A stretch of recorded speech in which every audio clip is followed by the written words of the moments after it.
God is dead. God remains dead, and we have killed him. How shall we comfort ourselves, the murderers of all murderers? What was holiest and mightiest of all that the world has yet owned has bled to death under our knives. Who will wipe this blood off us? What water is there for us to clean ourselves? What festivals of atonement? What sacred games shall we have to invent? Is not the greatness of this deed too great for us? Must we ourselves not become gods simply to appear worthy of it? What does Nietzsche mean here when he says that we must become gods? Does he mean for us to gain the ability to fly, to create life, or any other godly power? Certainly not. But what then does he mean?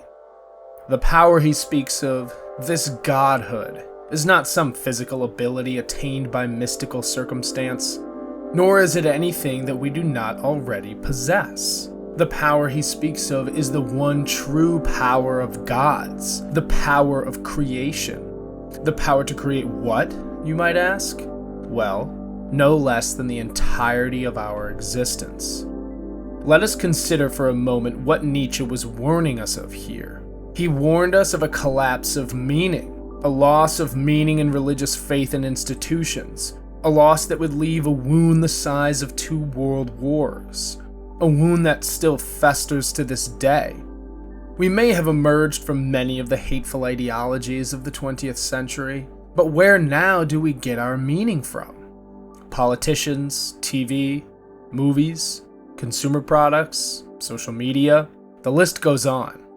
We heal our gaping nihilism with a million band-aids, but soon we will be forced to face the truth.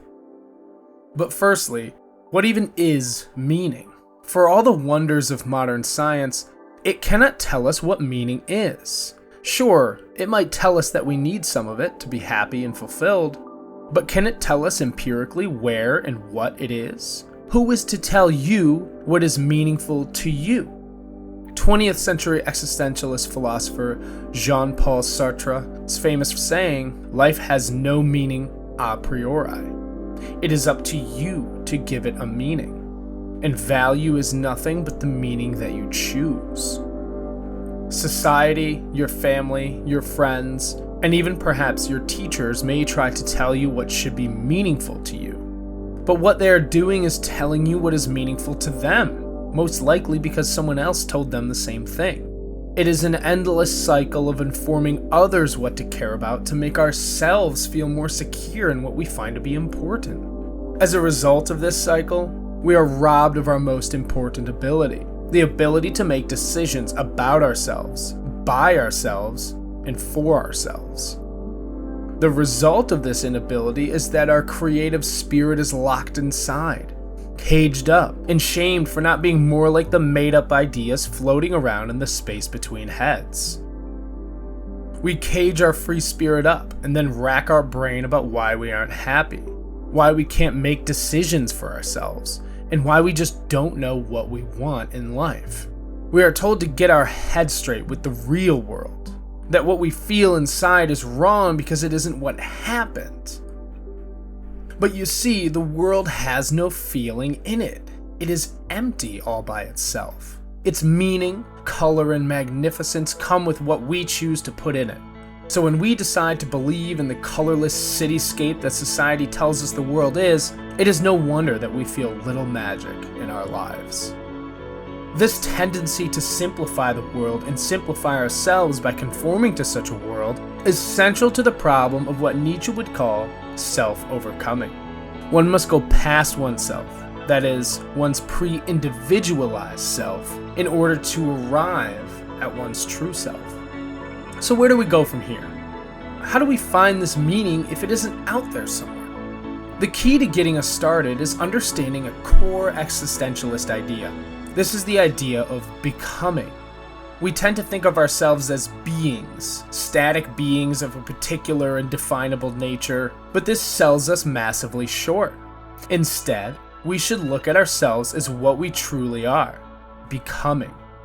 We are always becoming by virtue of the constantly evolving expression that makes us who we really are.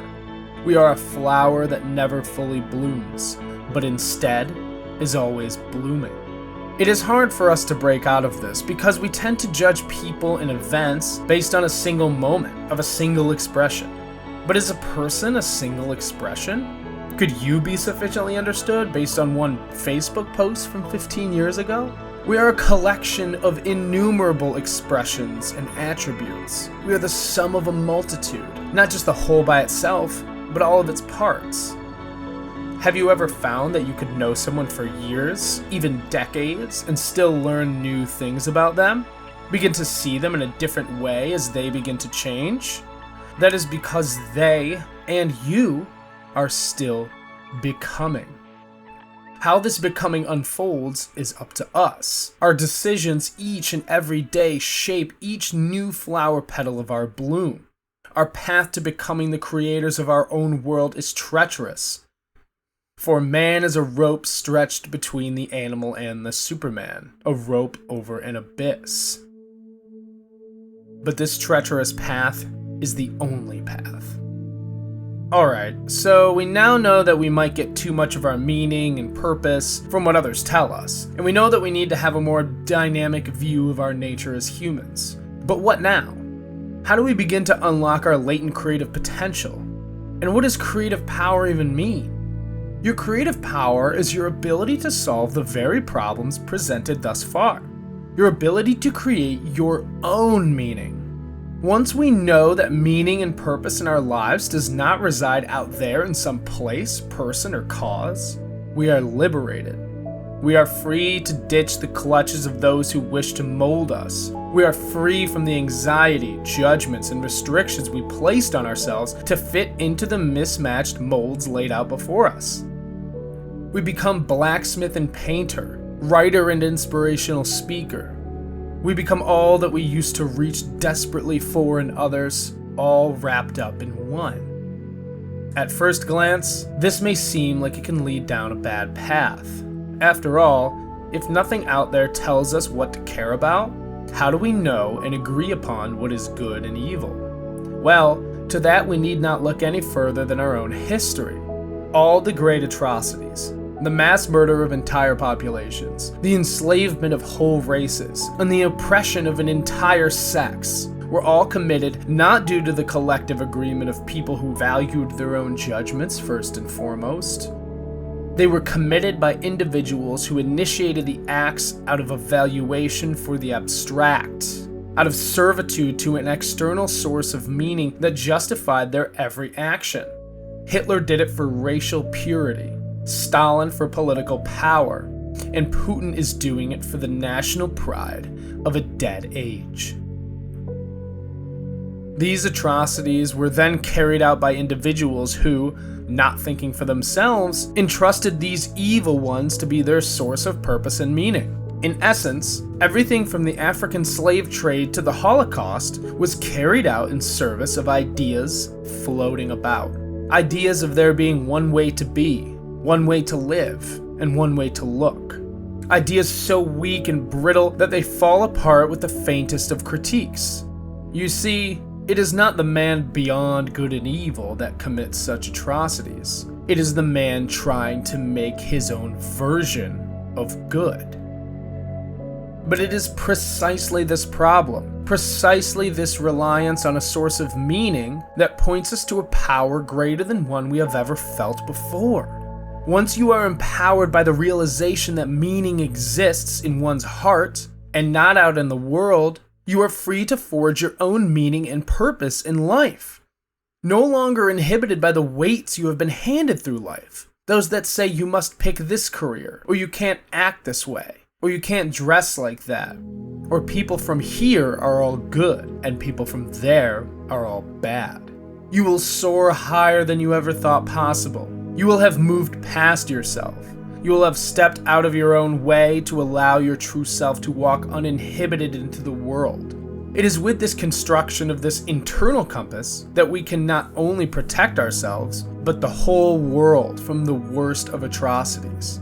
No more leaders sweeping up millions in a cause. No more hating people halfway across the planet because someone told us to. A population of patient, thoughtful, and free-spirited people has no interest in the childish ideologies of tyrannical leaders. You see, it isn't about creating the perfect constitution, government, or laws to protect us, although those are important things.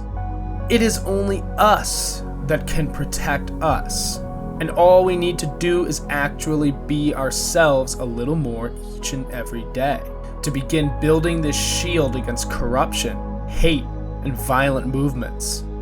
We can move out of the dualistic nature we see across our society.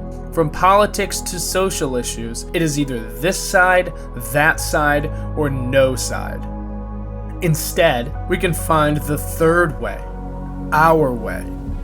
With this new power, of course, comes a newfound responsibility to empower ourselves to do the same. You see, what Nietzsche got wrong was thinking that we can become our best selves in a vacuum. We are a communal species. We become better with the help of one another, and we find purpose in our lives together. But it is only once you have become a creator, once you have become God in your own world, that you can have the power to enhance the worlds of others and to help them become the gods of their own. For until we become gods and create our own values, purposes, and circumstances, we are bound to require the gospel of another, whether that is actual religious texts, a political cause, or any number of things. It doesn't really matter, because none of it is you. You are the greatest of all artists, the highest of all judges, and the most profound of all storytellers. What would you rather be?